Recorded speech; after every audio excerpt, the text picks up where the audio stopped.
Hey everybody, what's up? It's Joel, aka The Daily Guru, and it's time for another edition of Something Old, Something New.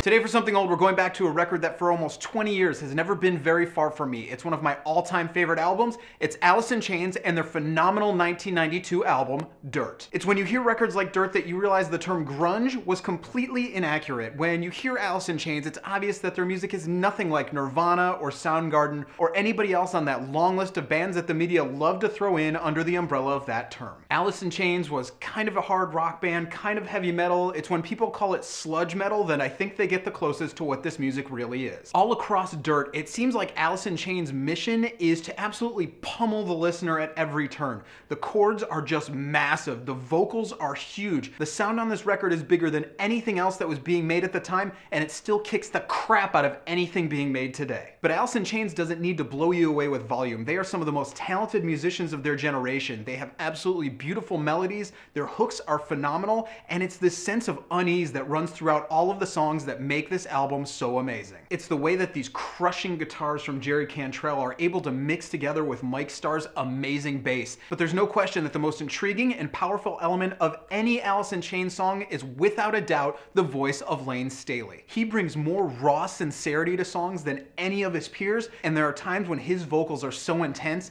it almost sounds like he's singing from the other side. Every single song on this album is nothing short of phenomenal. The musicianship is perfect, the vocals are perfect, the lyrics are absolutely amazing. So if somehow you've made it this far in your life without hearing this record, go out right now and get yourself a copy of Alice in Chains' Dirt record. Thank me later.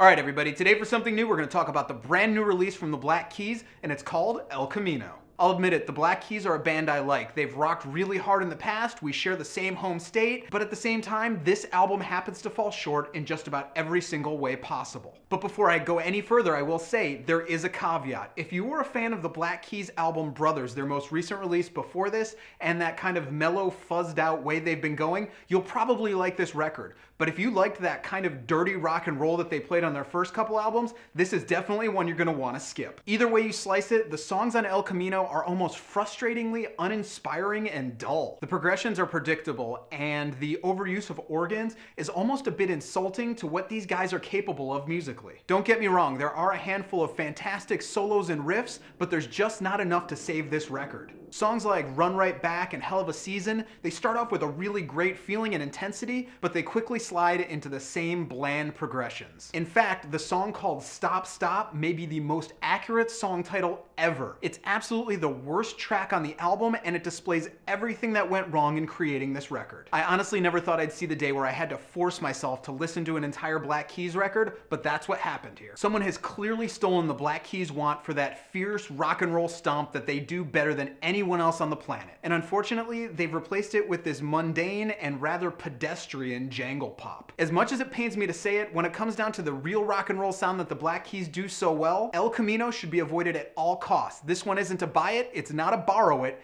it's a bin it. So that's what I got for you guys today. I hope you dug it. If you did, go ahead and click subscribe, go ahead and leave a comment, go ahead and click like, whatever you want to do. If you want to email me, you can do that at thedailyguru@gmail.com, and check out my website where every single day I write about the greatest songs ever written at thedailyguru.net. You can find me on Facebook, Twitter, Tumblr, whatever right here, and we'll see you guys again tomorrow.